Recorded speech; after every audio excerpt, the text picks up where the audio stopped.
Hi, in this video I'm going to give you some tips and tricks on how to produce the music video you're going to be doing for this music project. You'll have already recorded your part for the sound. This is the video that you're going to make. But first of all, we are going to talk about sound. You'll have been given specific advice and instructions on how to produce the best quality sound. But for the video that we make, I'm going to add that mixed sound at the end. So you don't need to worry about the quality of the sound, but I do need to hear the music that you're singing along to. So whether you're using an iPad or a laptop or a sound system somewhere, even a Bluetooth speaker, please just make sure that we can hear the sound, especially that original count of 1, 2, 3, 4. I need to hear that because I'm going to synchronize everybody's performances together. It doesn't need to sound good, but it does need to sound clear. And also a bit of advice, I wouldn't recommend miming along to the video. I would say sing, don't worry about intonation, don't worry about making any mistakes, because I'm not going to use the sound from your video performance, but you will look much more convincing if you're actually singing rather than if you're miming. So when it comes to filming your video and you're finding a location, find somewhere that you find interesting, that you're interested in, maybe that displays your personality a little bit. If it was my wife, she'd be choosing a bookshelf. If it was me, I'd be choosing somewhere in the kitchen and probably my wonderful spice rack. But please, wherever you are, give yourself some space behind you, some distance. Don't stand hard against a wall or a door, however interesting it is, however wonderful the colour of the wall is. If you're standing against it, it's not really going to give an interesting background. Whatever you do and whatever your location is, try and think about lighting and help us a bit with the lighting. If it's too dark, especially with your camera phones, the video is going to start looking really grainy and the quality is going to drop right down. So you can help yourselves by using any kind of a light. This is a light that my wife uses for painting with. It could be a desk lamp, it could be about standing underneath or near to a light source like an overhead light. But if you turn it on, especially if it's to one side, it is really going to help the way that you look and the quality of the video. Another place you might want to shoot is outdoors. This is my second favourite place, or my equal favourite place, which is the garden. But again, put some distance behind you so we can see the location. Don't go hard against a garden wall or a garden fence. And also, again, think about the light. So I'm standing here, particularly because the light is coming from the sun from behind the camera and looking at me, so it's illuminating me. If the sun was shining behind me, then I would probably be in silhouette, or my face would at least be very, very dark. So think about the time of day and where the sun is before you shoot, maybe. Finally, I'm going to talk about the cameras we're going to use, which are probably going to be phones, maybe tablets or iPads, maybe if you really need to, a laptop. But a lot of the principles are going to be the same. Please, we want it to look like a video, and videos are, if you remember, wider than they are longer. So we don't want phones and tablets this way. Please hold them sideways. If you're doing this on your own, you may struggle to get the camera into a position where you can film yourself, but at a push we can use selfie sticks. For very little money, like £1 to a couple of pounds, you can get iPhone or phone holders which you can put your phone into, and even cheap little tripods for, again, about £1. I am of course talking about the pound shop to find these places, and you can rig up some kind of a little tripod, or if you need to, you can make use of your camera and then maybe a book, propping it on a table, propping it on a stool or a shelf. There we go, that was an instant improvisation, and that has given me, put that on a table or a stool, and you've got a camera. And then what you need to do is stand in front of it, see where you are, maybe do a little test recording before you record, that kind of thing. The same with a tablet.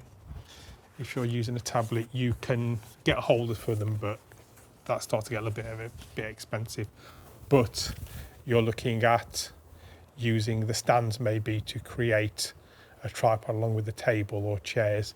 A couple of things though, make sure that the camera is to some degree about head height. Don't have it low down on a table with you looking down on it. Make it head height like it is now, because otherwise, if, for example, if I'm going to stand up, the camera's going to tilt up, it's going to look very different, and maybe that's not the shot that you really want. Finally, I'm going to get a little bit technical. I'm going to talk about settings, but to do that, I'm going to get onto the computer so I can show you the insides of the camera settings. So now I'm back sitting on my sofa, which is where I seem to be doing a lot of my work these days. I'm just going to show you a few ways of using a camera. We're going to use an iPhone and an iPad, and it will be different for everybody's phone. So unless you're using an iPad or an iPhone, it will be different, but it's just a general idea. So we're not going to go too deep into it, but there's two things I want to show you. One of them is how to make sure that your camera isn't focusing all over the place and changing its focus and focusing on things behind you when it should be you, and how it's not getting brighter and darker as the lights change, especially if you're outside. So the big screen in front of you, you can see an actual iPhone camera, and what I'm going to do is I'm going to show you what we're doing on this iPad so you can see it more clearly. What we're going to do is make sure that the camera sets a focus and a brightness and then doesn't change. And what you do is once you're on camera, you touch the center of the screen. So I'm going to attempt to do a selfie, which is quite difficult. I'm going to touch the screen, and a square is going to appear. That square here is going to flash, and then at the top, can you see he's got a yellow sign on it, and as you saw on the big screen, I think Daisy has now locked it so that it's out of focus because she's focused on something nearby and the background is all blurry. What she's going to do is do the same thing. She's going to set it to focus on the wall now. So she's touched it once briefly and it's turned it off. She's put a finger on and held it, and now the wall is focused. And even if I put my hand in front of the camera, the back wall isn't going in and out of focus, which it would do because the camera would be really confused about what the focus should be and what the subject of the video is. That is almost universal now, that whatever camera phone you use, if you touch the screen whilst you're in video, it will lock the focus and the brightness. And then the last thing we're going to show you is a little bit about settings. You can change the quality of your camera on your phone. Most camera phones are really good these days, so it shouldn't really matter, but we want to make sure that you've got the best quality if you can. So we're just going to go out of camera and we're going to go into settings. Now where this is going to be on an Android phone or a Windows phone, it'll be down to you, but we've gone into settings and into camera, and you can see there's a few things in here like recording video quality. It doesn't have to be 4K. You could do it at normal 1080, 720, any of those I'm happy with, to be honest, but just try and make it as high quality as possible. So ideally 1080, and there are also formats as well. So what I'm worried about is that if you've got an older camera, it might have a very low quality option, and we want to kind of avoid those.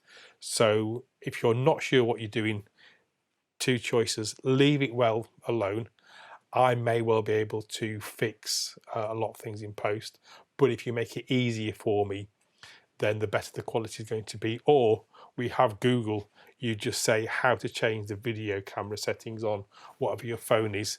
Mine's an UL phone, which is an extremely obscure phone. How to change the camera setting in an UL phone S10.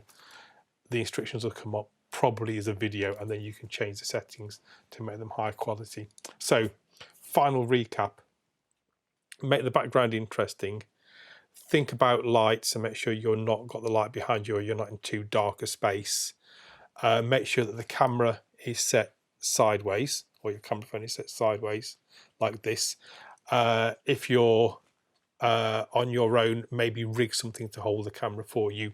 If you've got a friend or relative doing it for you, make sure that they're kind of quite settled and they're sitting or standing somewhere where they're not rocking backwards and forwards. Make sure that you lock the brightness and the focus using that little trick that I showed you. And if you can and you're comfortable doing this, then change the camera settings to the best quality, because the better the quality you give me, the better the output will be. So finally, enjoy yourself, and thanks for watching my video.